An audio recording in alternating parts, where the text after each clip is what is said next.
c'est maintenant.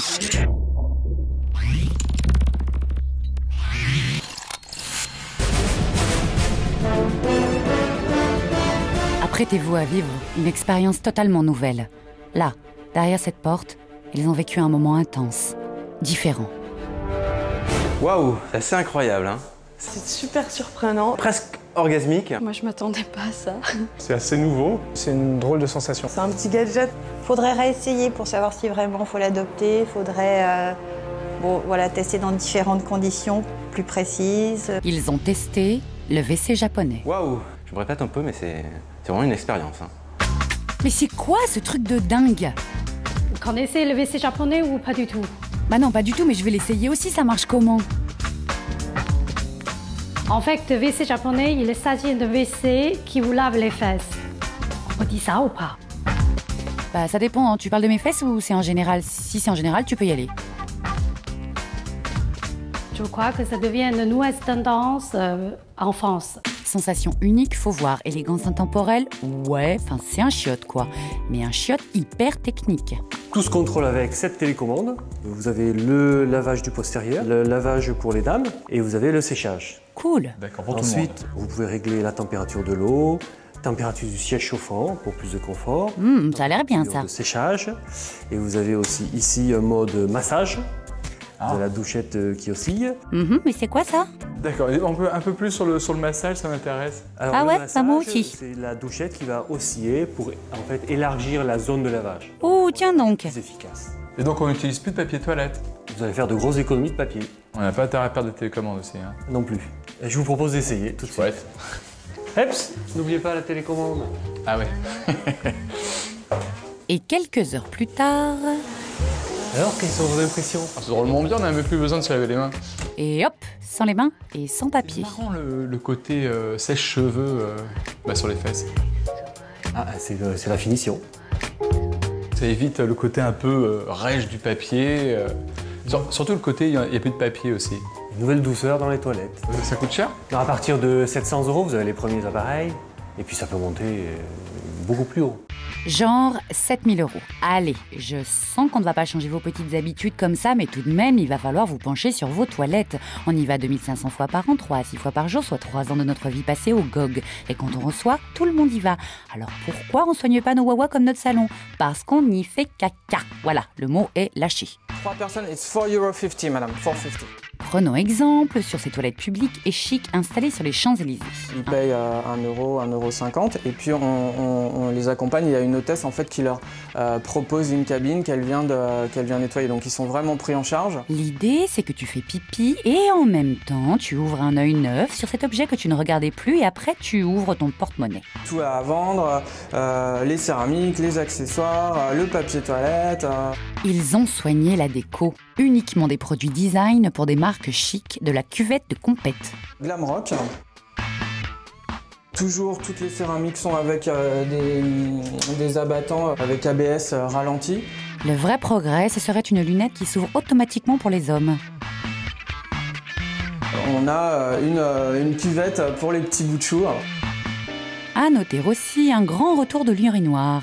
L'architecte qui a travaillé avec nous est un joueur d'escrime. Il a dit mais pourquoi en fait on mettrait pas en visant la mouche faite mouche? Bah dis donc, il manque pas d'humour alors. On a une cabine qui s'appelle Chic. Toujours des WC suspendus parce que c'est hygiénique, voilà, c'est joli, c'est aérien, c'est graphique. Et c'est bien, mais le truc vraiment watcha si vous suivez l'émission, c'est quand c'est écolo. Attention, c'est la nature. Les images qui vont suivre peuvent heurter un public sensible. C'est occupé. Je suis adepte de l'écologie appliquée et ici c'est les toilettes sèches. Pour les avantages, c'est de ne pas utiliser d'eau. Et l'inconvénient, c'est de devoir vider un seau de matière fécale tous les 1 mois et demi ou 2 mois. Ah, on vous avait prévenu. C'est pas très contraignant parce qu'en fait, ça a peu d'odeur, le caca sec, et ça pèse pas lourd parce que c'est sec. Bah ça a le mérite d'être clair, et puis c'est pas fini. L'urine, elle va s'en aller ici dans un receveur en forme d'entonnoir. Ça, c'est raccordé sur les eaux usées de l'immeuble. Et puis la matière fécale, quand on s'assied, la lunette ouvre une trappe et puis il y a un seau qui est situé sous l'assise des toilettes, dans lequel on voit des copeaux de bois, parce que c'est très efficace contre les odeurs, mais même s'ils y sont pas, il n'y a pas d'odeur du fait de la ventilation.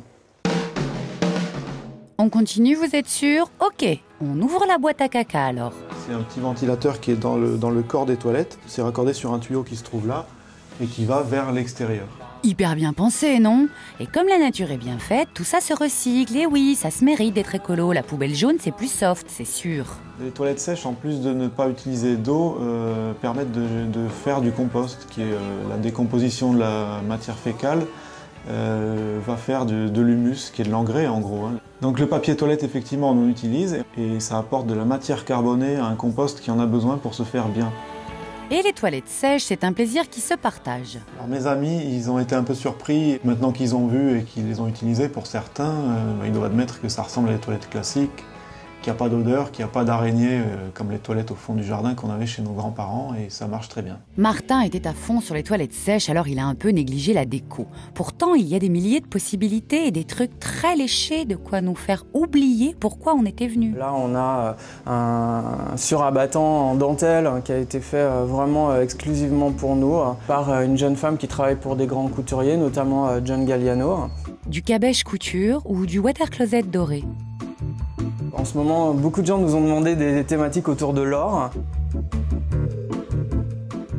Alors ici, on a un coin qui est un peu plus design pour décorer ces toilettes dans une version vraiment limite un petit peu high-tech. Donc on a par exemple un abattant en inox. Et ça, on l'a sélectionné parce que c'est vraiment très astucieux de pouvoir ouvrir sa cuvette par ce petit trou. Ça, c'est designé par Alessi. Il y a un truc dont vous aurez toujours besoin au petit coin, on est toujours content de le trouver, un basique comme on dit qui connaît toujours un grand succès. Alors les 2 rouleaux de papier toilette les mieux vendus, vraiment ex aequo, il y a le black qui fonctionne très bien, il y a également le dollar. Les Américains nous achètent les euros. Et également le papier Sudoku, en fait, ça c'était vraiment une trouvaille puisqu'il y a plus de 200 jeux en fait à l'intérieur. Le papier en fait devient un petit luxe, un endroit où on l'attend le moins. À associer avec le lecteur MP3 Déroule PQ, un must. On a envie que les gens ils montrent leurs toilettes, voilà. Montrez vos toilettes, surprenez vos invités, égayez la pause pipi. Sortir le petit coin de son ghetto, c'est un enjeu qui nous concerne tous.